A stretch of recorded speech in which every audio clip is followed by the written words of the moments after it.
At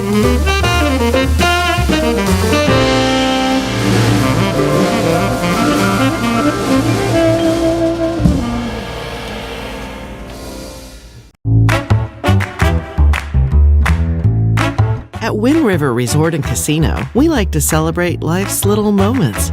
Oh, and the big ones too. Because around here, when you're completely in the moment, that's when the magic happens. Come in and find your moment at Wind River Resort and Casino. Well, happy Monday morning to you. I'm Chief Meteorologist Mike Krueger. You're watching Coffee with Krueger on this Monday, September 30th, the last day of the month. We're going in October, folks. Yes, it's already October. Can you believe oh man, it just seems like the years just keep flying by and by and by. And, you know, even though tomorrow's October, it's not going to feel like fall. It's not going to feel like October weather at all.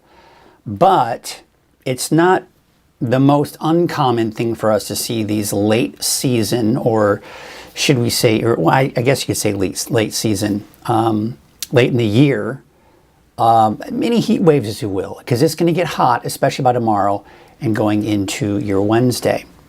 Now, another thing, and really the main focus for today, will be the winds. Some of you may have noticed if you stepped outside at all this morning, especially in the valley and the surrounding foothills, the winds have picked up. It's pretty gusty out there. That is a concern. They're north winds, number one. And number two, those north winds, they dry things out, they heat things up. What happens? Our risk for fires goes up. Now, we're going to go into real quickly here, Krueger's Quickcast. And I'm going to kind of explain to you kind of an interesting phenomenon going on here, and that is the Weather Service has decided not to give any kind of fire weather watch or even a red flag warning for the valley. That may change. I have a feeling that may change. We'll see. But the winds are strong. Of course, as you know, there are going to be some power outages because of the winds, which we'll get into that here in a little bit here as well. All right. Let's go ahead and get you to Krueger's Quickcast this morning. Good morning to you, by the way. Ruth and Lisa checking in, our regulars this morning. So for your Monday, September 30th, again, the last day of the month before we go in October, you can see those temperatures, because of the winds picking up, we've got very warm temperatures out there for this time of the year. We're at 75 degrees right now for Redding, 76 for Red Bluff. About 63 degrees though in Chico and Orville. The wind's not quite as strong there, hence the cooler temperatures. 36 right now in Bernie, 44 degrees for Alturas. You've got 46 in Willow Creek, 47 out in Hoopa, and temperatures around 43 for Eureka. Winds stronger in Crescent City, which is why we've got 57 degrees out there right now. Look at the visibility out there this morning. We're going to start off with the camera out at Elk Country, north of Trinidad, looking like a gorgeous shot there. You've got the clear skies, no fog in the forecast this morning, and really, at least for the next couple of days. We take a look at what it looks like right now at Crescent City Harbor District. Our friend George isn't around. Our seagull, he's not there this morning. But what is here this morning is a beautiful sunrise out in Crescent City at Harbor District. I mean, look at that. Absolutely gorgeous. Once again, we're going to take you back over to the camera out there in Elk Country, north of Trinidad, turning out to be a gorgeous start to the day there. You've got 10-mile plus visibility across the board for the coast and everywhere else. Now, we head out the door this morning. It's a very mild start to the day. Now, it depends on where you are in the valley, right? Because you've got 68 degrees, yeah, but it's still only 75, 76 out at the Redding Airport. So, but then you've got temperatures more like the low to mid 60s for places like Chico. So kind of in the middle of the line there, right? Upper 60s, give or take, depending on where you are. Otherwise, we're looking at 40s for most of the higher elevations. Trinity County, low 50s, and the North Coast in the upper 40s. All right, so let's talk about this for a second. There is a red flag warning, which was issued last night into this morning, for the red flag warning until Tuesday morning, 11 a.m. Okay? So you'll notice it's for western Siskiyou, eastern Del Norte, and extreme northeastern Humboldt County. And for an extreme northern portion of Siskiyou County, a fire weather watch. Notice there aren't any red flag warnings or fire weather watches anywhere else. And that may be okay, but here's something I need to bring up. Look at the valley. This is coming in from another resource. And because of the winds in the valley and the surrounding foothills, we've got the high fire danger, right? Because of the winds. And of course, the hot and dry conditions out there as well. It's going to be hot and it's going to be very dry out there too. That's going to elevate the fire weather risk. All right, so let's take a look at the winds out there right now.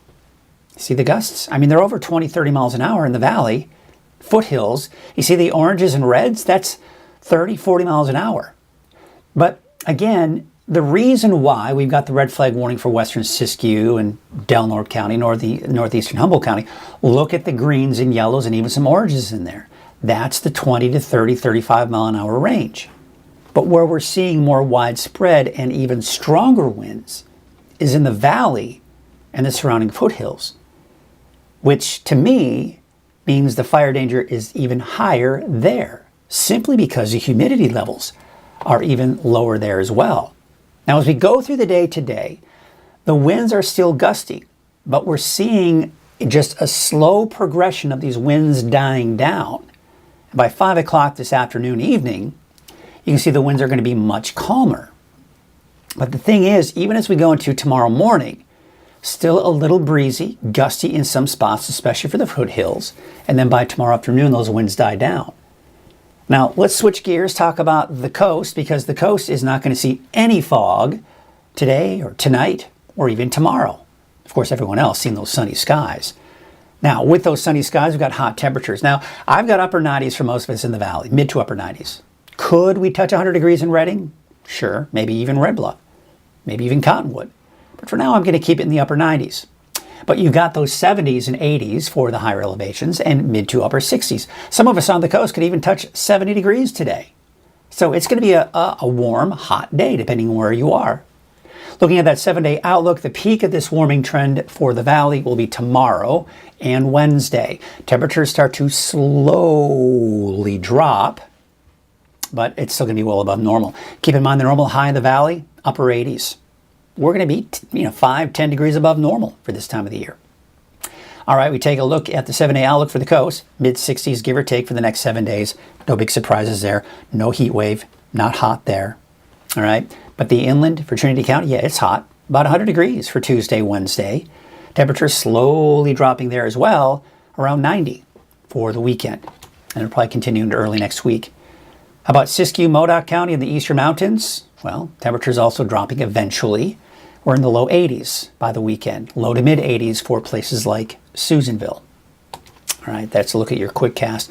And, I'm not going to take a look at that fire risk because we just went into that in pretty good detail in the Krueger's quick cast. But we'll kind of wrap things up here with Krueger's quick cast with Lake Oroville.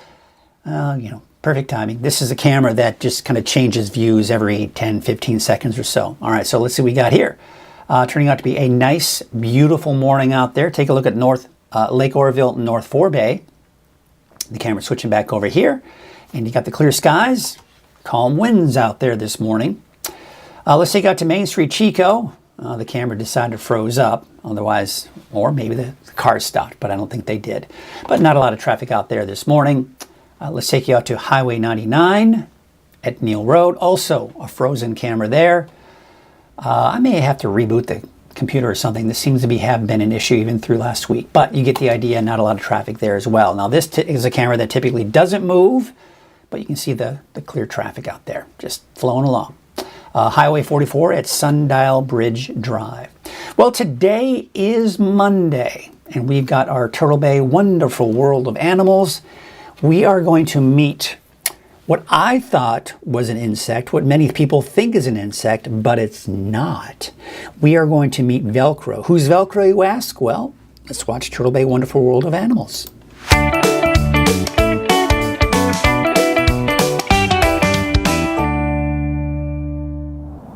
Hello everyone, Mike Krueger, Weather NorCal. This is Turtle Bay Wonderful World of Animals. Sharon Clay from Turtle Bay with a lovely creature. Although I don't want to call it a creature because that's probably, not your favorite terminology for an animal or an insect. Right. We're talking about an animal, right? Yeah, this is an animal. It's an animal. Okay, insects are animal too.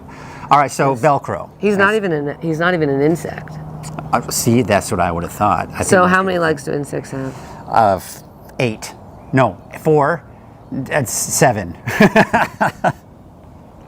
I feel like this should be edited so that none of you realize that Mike Krueger does not know how many. That's why you're here. Kids out there, everybody write to Weather NorCal and tell Mike Krueger how many legs an insect has. 6. Good job. Okay, I got it. You got it. It's these pop quizzes on the spot. So 6 legs for an insect. So you know that this is not actually an insect. They're actually an arthropod. An arthropod, meaning that they have this hard outer shell on them, and or scales. So they are. This is an exoskeleton. So that means their skeleton is on the outside. So they're very, very fragile. Like if I dropped him from here, that would be it. It would be like dropping an egg, like a raw egg from here. That's scary. So they're very, very gentle. People don't realize how fragile and gentle these guys are. So this is an African giant millipede. We have millipedes around here, but they're like this big. Millipedes get confused with centipedes all the time. Yeah. And so that's the important thing to remember, because millipedes are actually decomposers. So what they're going to do is they're going to eat leaves and old bark, and they're going to turn it back into earth. That is all they do. Goes right through them. They make the dirt. They make the dirt. All right. That's their job. They are harmless, 100% harmless little creatures, and that's all they eat. Centipedes, on the other hand, are carnivores, and they're venomous. And they'll eat my finger. So you really want to know the difference between a millipede and a centipede. Yeah. Would you like to feel him? Yeah, sure. The legs are amazing. They do not have 1,000,000 legs. They have about 300 pairs of legs. Instead, they can go anywhere from like 100 to 300 or so. I don't know the exact number pairs of legs, but isn't that cool how they feel? Yeah. And we call them Velcro. You've scared me now, because I really don't want to drop him. Well, don't drop him. I know, but I mean, I could. But feel him, he's like Velcro. It's like hard to drop him. It is weird, and again, look, if turn him upside down on my hands. Okay, there we go. It is like Velcro. So, he's like sticky. It's a good thing I don't have like the other side of Velcro on my hands, because then he would just stick. That's right. But these guys are super important. We use the giant African. This one's only about, maybe half grown. Okay. And so it's going to get twice this size. They're found all over Africa. I saw them when I was in Uganda. I saw them in Madagascar. So World traveler over here. So they're pretty amazing little creatures, and we love people to get a chance to feel those legs. Yeah, it is and just neat. learn to appreciate that these guys are not bugs, and they have a really important job to do. They're not insects. They're not insects. Arthropods. Arthropods. There you go. So, but still an animal, right? I mean, still an animal. Yeah, still an animal. Still an animal. That's the thing people say all the time. Like they'll see the birds and they'll go like, "Where's the animals?" And I'm like, "Birds are animals." So people confuse like mammal and animal. So mammals are just a specific type of animal. Like us. Like us. We're mammals. I know that. We're not insects. We're not bugs. Although I think some people think we are. Aliens think we're bugs, because we're just pests. We've infested the earth. That is a correct statement. We digress. Unlike a millipede that makes dirt and dirt, that is, and does good. Does good. Yeah. Yep. So these guys are going to eat the leaves and the bark and all of that. That's good stuff. And they're pretty great at little animals. Well, I appreciate you sharing, teaching me more about insects, and how they have 6 legs and 1,000,000 legs. No, not 1,000,000. 300 some odd legs, right? Yeah. With a millipede, and a millipede is an animal. So thank you, Velcro, for being a good guest. Thank you, Sharon, and we'll see you next week for Turtle Bay Wonderful World of Animals.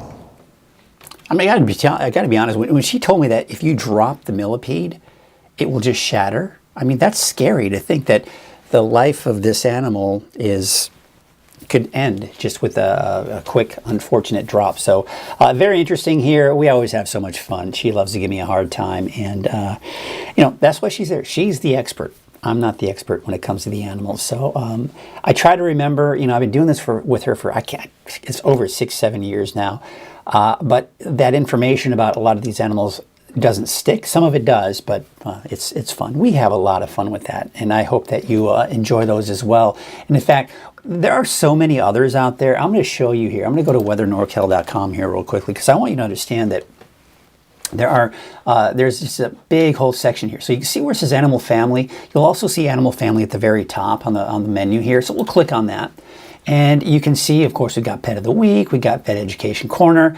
We've also got the Wonderful World of Animals. So click on that, and it will take you to the one that we just saw here, right? That's the one we just watched. But you'll notice, look at the whole library. In fact, there are 5 pages worth of all these segments, and you can go in and you can learn about the Owlette, Ned the Vulture. Let's go to the next.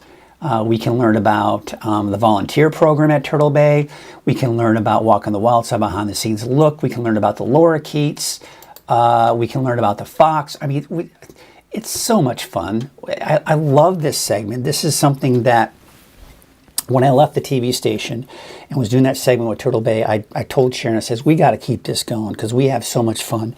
And, you know, we're the ones, the two of us, developed this. It was on, what was it? It was on Groundhog Day. And they don't have a groundhog, but they do have a porcupine. And a porcupine has a lot of the same, I guess, not features, but characteristics to that of a groundhog. So we were saying that if the porcupine sees its shadow or doesn't see its shadow. So we started with that. But then we started kind of brainstorming and says, hey, let's make a whole segment out of this. Let's do this like once a week or so. It ended up being every other week, but here at Weather NorCal, we do it every week. We do something. It's so much fun. I love it. Yeah, Lisa says, Lisa is hilarious. Excuse me, Sharon is hilarious. Love the info. Everyone's saying good morning this morning. 53 in Durham. We've got good morning. Windy morning. Everybody stay safe today. Good morning from 7 miles west of Red Bluff from Curtis Brown saying this temperature difference is crazy. Yesterday morning was 57. Then this morning 75. That's all thanks to his gusts over 24 miles per hour so far this morning. Debbie is saying Weather NorCal really has a lot to offer. You've done a lot in a short period of time. Keep up the great job. Well, you bet. Thank you. I appreciate that. I appreciate you recognizing that. All right, we have a lot of fun with that. Hey, by the way, today is Orange Shirt Day. You have an orange shirt? Wear it. Actually, I didn't even know it, but see, I got an orange tie today. I guess I'm celebrating Orange Shirt Day, but kinda. I mean, I don't have an orange shirt here, but I at least have an orange tie. National Love People Day. Well, how fun is that?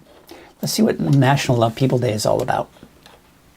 On September 30th, National Love People Day asks us to lift others up to the profound power of unconditional love. You know, we need more of that in this nation of ours. It's so split, it's so divided, and it'd be nice if we could all just love each other. Despite what you think, despite what your religious beliefs are, despite what your political views are, who cares, man? I've got friends that have different views than me on all kinds of things. Does that mean I shouldn't hang out with them or like them? No, of course not. It gives us something to talk about. All right, enough of that. Let's see what else we got here. National Hot Mulled Cider Day. What? What is hot mulled cider? Hot mulled cider warms our hearts with the scent of cinnamon, nutmeg, and apple. Whoa, does that not sound delicious? Follow welcomes toasty mugs of mulled cider to wrap her chilled hands around. Such a cozy way to spend an evening, sipping a tart, spiced beverage on a chilly evening while gazing at the trees ablaze in crimson. Okay, it doesn't really give you all the ingredients. Oh, okay. Mulled cider is a traditional fall and winter drink made by heating cider to almost boiling and adding cinnamon, orange peel, nutmeg, cloves, and other spices, and then simmering it. Just the scent of it seeping on the stove will warm the home and lift the spirits of everyone in it. Now that sounds delicious. That sounds pretty darn amazing, especially if you had some fresh apple cider. That'd be pretty awesome. But I don't think people are going to want to drink apple cider on a day where it's 98 degrees in the valley. But, I'll let you be the judge of that. National Nut Mud Pack Day. All right, there you go. And National Chewing Gum Day. I'm sure a lot of the schools are not appreciating that day at all. But sugar-free gum, maybe? Your best choice there. Okay, folks. Well, that was fun, taking a look at the different calendars out there. Now we're going to go ahead and take a look at our sponsor for Weather NorCal, and really for Coffee with Krueger. And that would be Wind River Resort and Casino.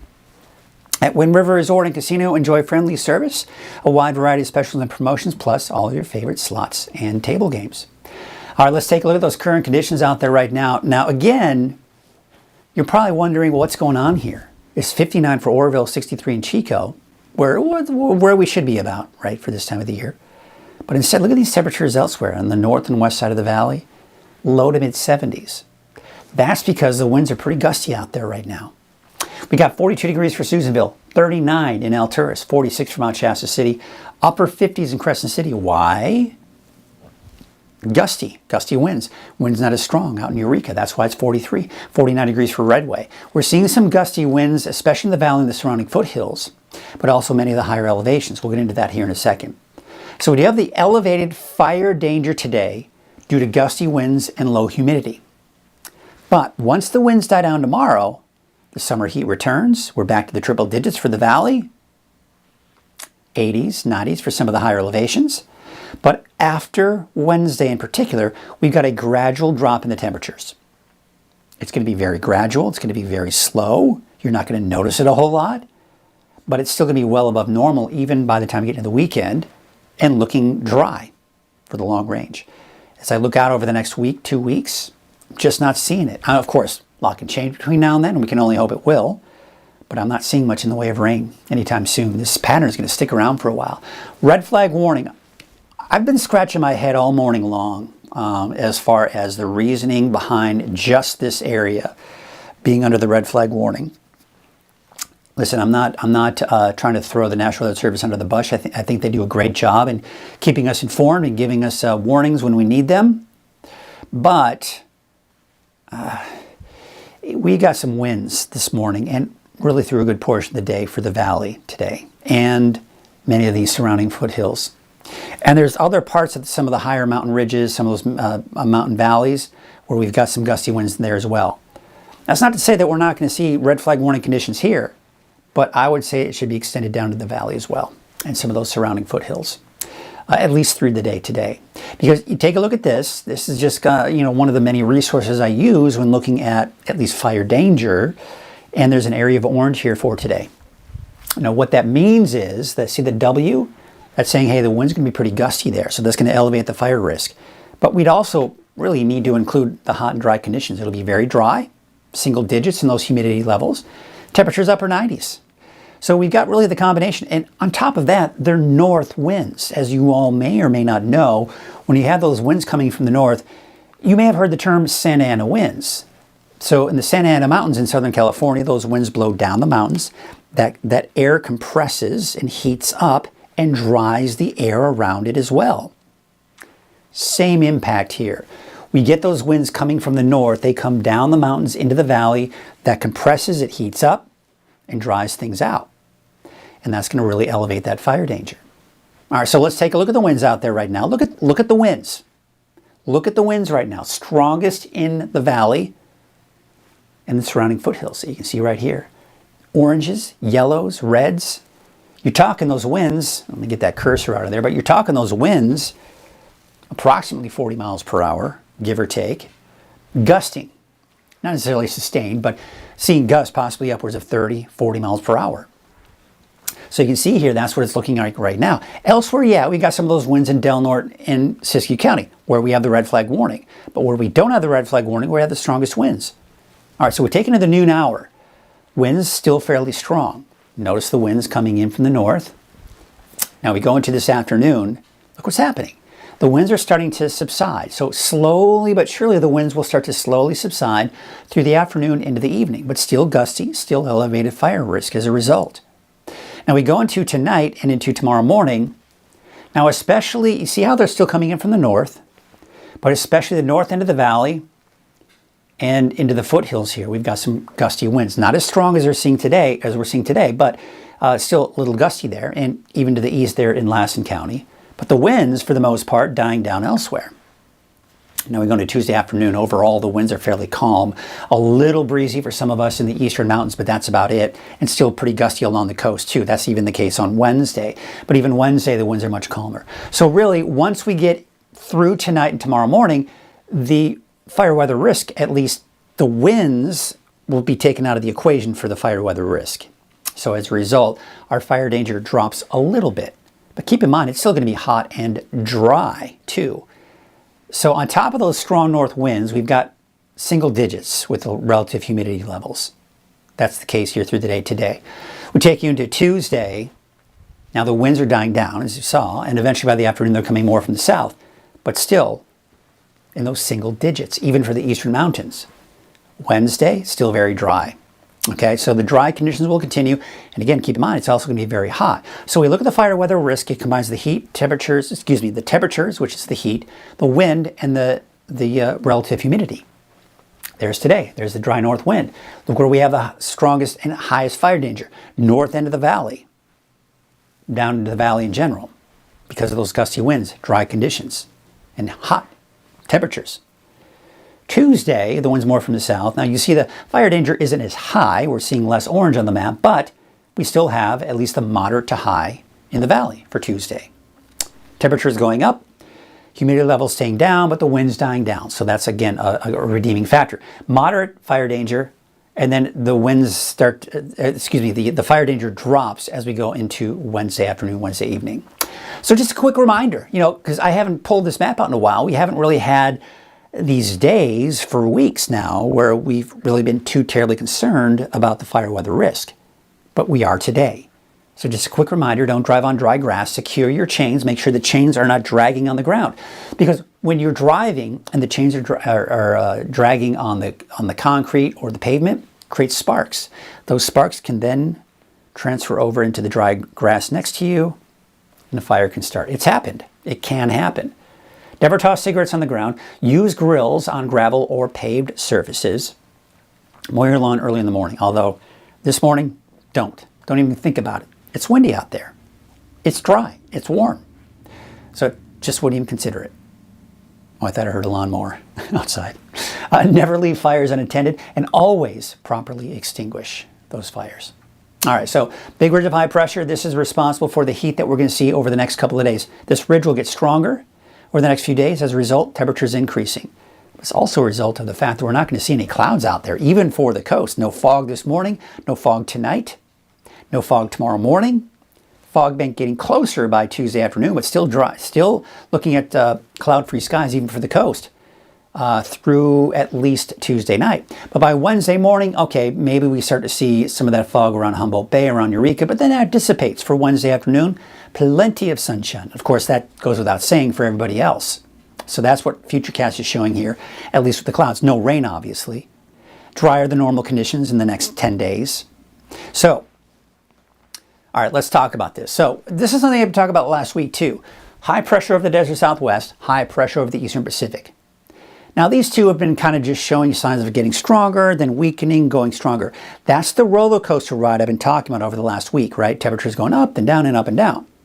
Now the reason they're going up and down is because these storm systems to our north, they want to move in, but they can't because ridge of high pressure is strong enough to prevent that from happening. However, what these storm systems are doing is chipping away at the ridges of high pressure, flattening them out.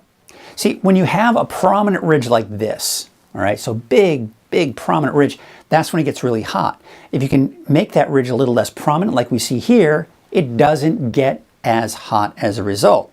So thanks to this storm system right here, it's going to ride to the north. It's being pushed to the north, but it's also helping to flatten out that ridge. So yes, it's going to get hotter for your Tuesday and Wednesday, but thanks to this storm system here flattening out the ridge, not as hot as it could get. Then we go into your Wednesday and Thursday and of course Friday. We got another trough of low pressure here. Now this will be diving to the south, southeast. Looks pretty strong, looks pretty significant. Now what it's doing is it's completely squashing out the ridge of high pressure over the Eastern Pacific. So that's not in the picture at this point by Friday, by the end of the week. But the ridge of high pressure over the desert Southwest still holding on strong. And even though it's not over us, it's expanding into our region, keeping our temperatures above normal. At least upper 90s, mid to upper 90s in the valley. All right, 80s in the higher elevations. Now this, it's showing signs of moving this direction. Well, look what happens as we go into the weekend. It actually gets diverted back up to the north because the high pressure of the desert Southwest is preventing it from moving in. And on top of that, we have got high pressure rebuilding over the Eastern Pacific, joining forces with the desert Southwest ridge of high pressure. So another fairly weak ridge of high pressure, but high pressure nonetheless, keeping those temperatures above normal for Monday, Tuesday of next week.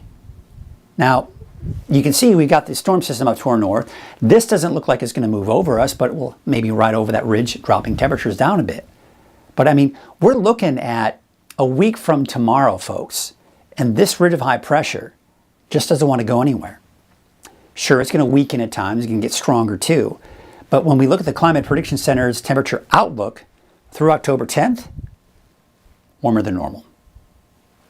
It's just, this heat's going to stick around. So what we've got here is we go into Tuesday, Wednesday, the peak, right? And then you can kind of see, kind of like the stock market going down. You kind of see these little, the gradual trend is going downward, right? But you see these little peaks and drops, just tiny. So that's what we're seeing here. 99, 97, up a degree, down a degree, down a degree, down a few degrees. Normal high, upper 80s. But you see the overall gradual trend is downward. So, I mean, that's a sign of the fact that we're going into October, lower angle of the sun. We start seeing less of that influence, the sun not beating down as hot as it would be in the middle of the summer. So that can make a difference. But we're still mainly above normal, at least for the next 10 days, maybe even longer. So we look at the wave heights for this afternoon. All right, you have to really head out pretty far to see before it starts becoming a problem. And that's the case for Tuesday as well. However, there still is a small craft advisory in effect through this afternoon. North winds at 15 to 20 knots, waves from the north at 8 feet at about 10 seconds, and from the west at 2 feet at about 10 seconds. All right, so here's what we have in store for us today. Here's your Trinity County neighborhood forecast. Temperatures, mid to upper 90s. Now, I don't think we're going to quite reach 100, but some of us will be close. But we are going to be around 100 degrees for Weaverville, Tuesday, Wednesday. Temperatures gradually dropping, upper 80s, about 90 over the weekend. If we take a look at to the south, 94 for Hayfork, 87 for Wildwood. Ruth, about 93. There you can see Mad River, about 89, and Hyam about 93 degrees. All right, let's take you out to the north coast neighborhood forecast. There you can see temperatures are warming back up into the inland areas. 90 for Miranda, mid-90s for Redway and Garberville, 77 out in Shelter Cove. Take you up to the north, highs around 70, give or take. 69 for Ferndale, 72 for Fortuna, 74 in Hydesville and Rio Dell, a high of about 72 degrees. We take you up to the north, and that's what we've got here. Temperatures around 75 for Trinidad, 70 in McKinleyville, Eureka about 66. But look at the inland areas. Yeah, we're back in the mid to upper 90s. So for Hoopa, for example, about 100 degrees Tuesday, maybe a slight drop. Wednesday, back up a little bit here. But by the weekend, eventually down to the low 90s. A little bit more to the north, about 84 degrees for Smith River, 69 for Crescent City, 74 in Orick. Crescent City, mid to upper 60s, although a slight drop for Friday, Saturday, and Sunday. Let's take you out to Siskiyou County neighborhood forecast. Your temperatures will be in the 90s, around 90 for the Highway 96 corridor. Low to mid 80s for the I-5 corridor there. Hornbrook about 86, 83 for Gazelle. Scott Valley, low 80s, about 82 degrees for Jones, 81 for Greenview, all the way down to Callahan. Here's your central eastern Siskiyou County neighborhood forecast with about 80 in Weed, 87 degrees, that is for Dunsmuir, and McLeod about 86. And your Modoc County neighborhood forecast, upper 70s to about 80, although you can see about 75 for Fort Bidwell, 74 in Cedarville, Elters, California Pines, Canby, about 80 for that daytime high, back in the low 80s by Saturday, Sunday. Your Eastern Mountains neighborhood forecast now for Bernie, 86 today, around 90 through Thursday after that, and then low to mid 80s for Friday through the weekend. 90 for today in Montgomery Creek, 92 for Paynes Creek, Viola, about 82. We take out to Lake Almanor, Lassen Park, 83 out in Chester. Lake Almanor Peninsula, about 80, 78 for Westwood. And for the National Park, well, you got 80 degrees for Manzanita Lake North Entrance. South Entrance, about 72 degrees. All right, let's take a look at the Eastern Mountains to the south. Paradise, you'll top out at 92 degrees today. 82 in Mineral, 80 for Susanville. And Doyle, about 80 degrees. All right, here's your Valley neighborhood forecast brought to you by Walgamith Painting. You can see those temperatures are going to be around 97 for Red Bluff, 94 for Durham, 96 for Oroville. And there you can see Elk Creek, about 94 degrees. Take you up to the north with about 92 for Lakehead, as well as Whiskeytown, 97 for the city of Shasta Lake. Redding, about 98. And we take a look at that 7-day outlook for Redding. About 102 degrees tomorrow, 101 Wednesday, still about 100 on Thursday. But you see the gradual drop. We're going to be in the mid to upper 90s here over the weekend. So bottom line, it's just going to be hot. this heat, it's not going anywhere. Yes, we see some relief by the end of the week and this upcoming weekend, but still well above normal. The normal high in the valley, 88 degrees. Now, you're probably reading in some of your, posts, and things of that around the area about some records possibly being threatened. I did check all of the records in the valley, at least. I think we may get close to some of the records. You saw the temperatures. I mean, we're just barely over 100 degrees. But it doesn't look like at this point that I'm feeling like the records for the most part are going to be obliterated or even broken. There may be some mountain locations, foothill locations that could possibly break a record, maybe some of the inland areas as well. But as it stands right now, I don't think the valley necessarily will break any records. That's kind of what I'm seeing right now. I was going to show you, all the records, but it seemed like the records were like 2 to even 4 degrees above what the forecast high is. And that to me is kind of like, all right, that's not really a big story as far as I'm concerned. So just wanted to kind of mention that real quickly because I know some people may be hearing about records being threatened. And again, not out of the question to either tie or break a record here or there, but I don't expect to obliterate any records. Let's see how everybody's doing out there this morning. We kind of checking in here. We got Stephen Koch saying good morning. 53 in Durham. Morning from Zoanna. We got Nick Woods. Let's get some of these on the screen. Let's have a little fun. We got Nick Woods saying good morning. Catherine Schmidt is saying good morning from the Castle area. Cool 39 degrees. The malt hot apple cider. Yes, love that stuff. Great holiday drink. We got Rowdy Kelly saying 45 on the back porch. Beautiful clear in Fortuna. Yeah, Fortuna looking absolutely gorgeous out there this morning. Let's see here. Sharon, let's see that. Oh, yeah, looks like we're done there. Fun stuff. Well, that's going to do it. Oh, what interesting. I'm going to take it right to it right now. Looks like they're doing some work out there at the Lake Oroville Dam. Kind of interesting. I don't know what's going on there, but people are working hard, hopefully doing things to kind of help keep the dam structurally sound would be the hope there. But that's going to do it for us this morning, folks. Just be prepared for some hot temperatures. It's going to be warm out there, but let's be ready. And be extra careful today with those gusty winds, low humidity, hot temperatures. We've got that elevated fire danger, especially in the valley and the surrounding foothills. Well, have yourselves a great Monday, last day of September before we go into October tomorrow. Tomorrow is October 1st, can you believe it? And we're going to be warming back up to start off the month of October as well. Have yourselves a great day, and we'll see you tomorrow morning on Coffee with Krueger at 7 a.m.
Bye.